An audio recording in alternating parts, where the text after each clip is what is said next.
Shivering in the cold, she lay on the street. A man took her in and gave her warmth. The city of Neorion was a sprawling metropolis of steel and glass, its towering skyscrapers piercing the smog-filled sky. It was a place of stark contrasts. The wealthy lived in floating sky cities, while the poor struggled to survive in the shadowy underbelly of the streets below. Among the forgotten was a young woman named Lyra, a hybrid of human and alien descent.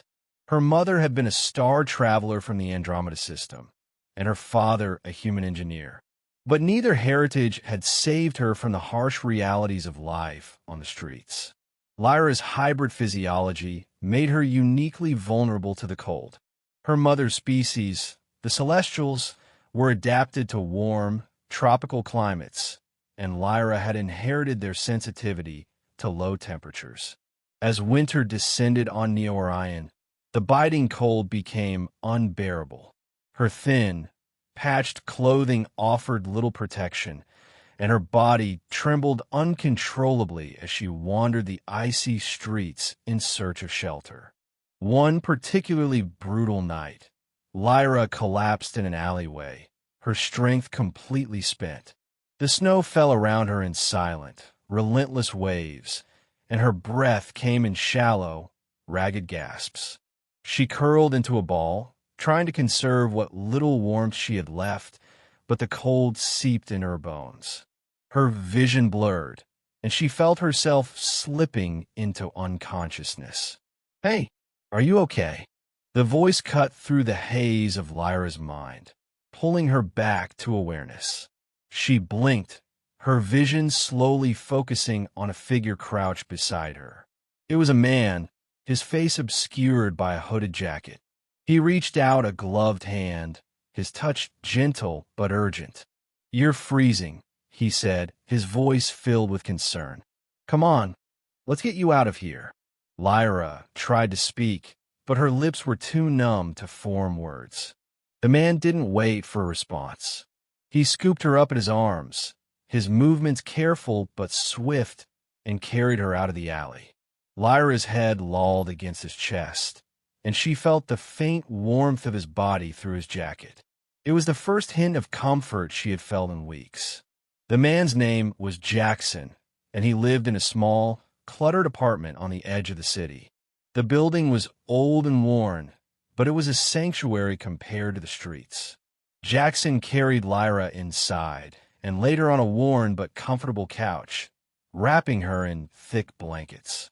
He stoked the fire in a small, antique heater, filling the room with a gentle warmth. Lyra's body slowly began to thaw, and she shivered as sensation returned to her limbs. Jackson brought her a cup of steaming liquid, which she sipped gratefully. It was a rich, savory broth, and it warmed her from the inside out. "Thank you," she whispered, her voice hoarse. "You didn't have to help me." Jackson shrugged, his expression unreadable. "I couldn't just leave you there," he said simply. "You'd have died out there." Lyra studied him carefully. Jackson was in his late 30s, with a rugged, weathered face and piercing blue eyes. His hands were calloused, and his movements were deliberate, suggesting a life of hard work. But there was a kindness in his eyes that belied his rough exterior. Over the next few days, Lyra recovered under Jackson's care. He shared his meager supplies with her, making sure she had enough food and warmth to heal. As her strength returned, they began to talk. Lyra learned that Jackson was a mechanic, specializing in repairing old spacecraft and hover vehicles. He had once worked for a major corporation, but he had walked away after witnessing the exploitation of the poor and the destruction of the environment. "I couldn't be part of that anymore," he said, his voice tinged with bitterness. "So now I just try to help where I can." Lyra told him about her own life, her mother's disappearance, her father's death, and her struggle to survive in a world that had no place for her.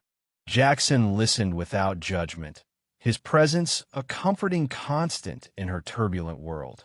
One evening, as they sat by the heater, Lyra noticed something unusual.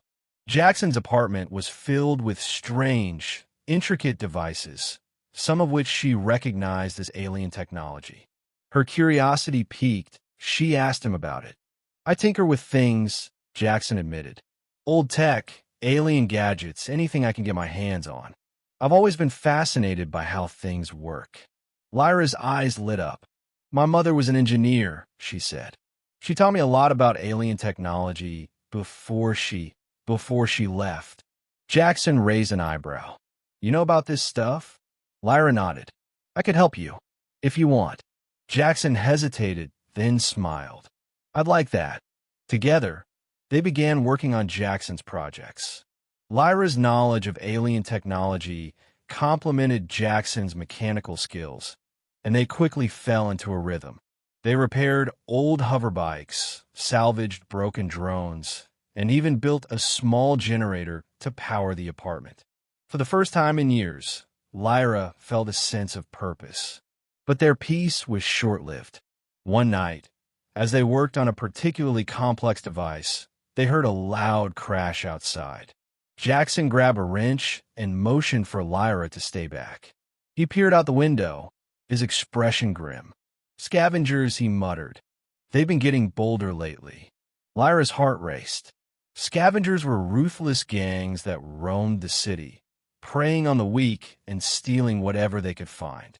She had encountered them before, and the memories still haunted her. "We need to leave," Jackson said, his voice urgent. "They'll tear this place apart." They gathered what supplies they could carry and slipped out the back door, moving quickly and quietly through the shadows. The streets were eerily silent, the only sound the distant hum of the city above. But as they turned a corner, they found themselves face to face with a group of scavengers. The leader, a hulking figure with cybernetic implants, sneered at them. "Well, well," he said, "what do we have here?" Jackson stepped in front of Lyra, his wrench raised defensively. "Let us go," he said, his voice steady. "We don't want any trouble." The scavenger laughed. "Too bad. Trouble's our specialty." Before Jackson could react, the scavenger lunged at him. Lyra screamed as they grappled, her mind racing for a way to help. Then she remembered the device they had been working on, a small, handheld EMP generator. She pulled it from her bag and activated it, sending out a pulse that disabled the scavenger's cybernetic enhancements. The scavengers stumbled, disoriented. Jackson seized the opportunity, knocking the leader to the ground. "Run!" he shouted, grabbing Lyra's hand. They sprinted through the streets, their hearts pounding. The scavengers gave chase, but Lyra and Jackson were faster. They ducked into an abandoned building, hiding in the shadows until the scavengers passed. When they were finally safe, Lyra turned to Jackson, her eyes filled with tears. "I'm sorry," she said. "I didn't mean to put you in danger." Jackson shook his head. "You saved us," he said. "You're stronger than you think, Lyra." Lyra smiled faintly, her heart swelling with gratitude. For the first time in her life, she felt like she belonged, not just to a place, but to someone. In the weeks that followed, Lyra and Jackson found a new home in a hidden community of outcasts and rebels. They continued to work together, using their skills to help others and build a better future. Lyra's hybrid heritage, once a source of pain, became a symbol of hope and resilience. One night, as they stood on a rooftop overlooking the city, Lyra turned to Jackson. "Thank you," she said softly, "for everything." Jackson smiled, his eyes reflecting the city lights. "We're in this together," he said, "and as long as we have each other, we'll always find a way." As they stood there, hand in hand, Lyra felt a warmth that had nothing to do with the heater or the blankets. It was the warmth of connection, of belonging, of hope. And in that moment, she knew that no matter how cold the world became, she would never be alone again.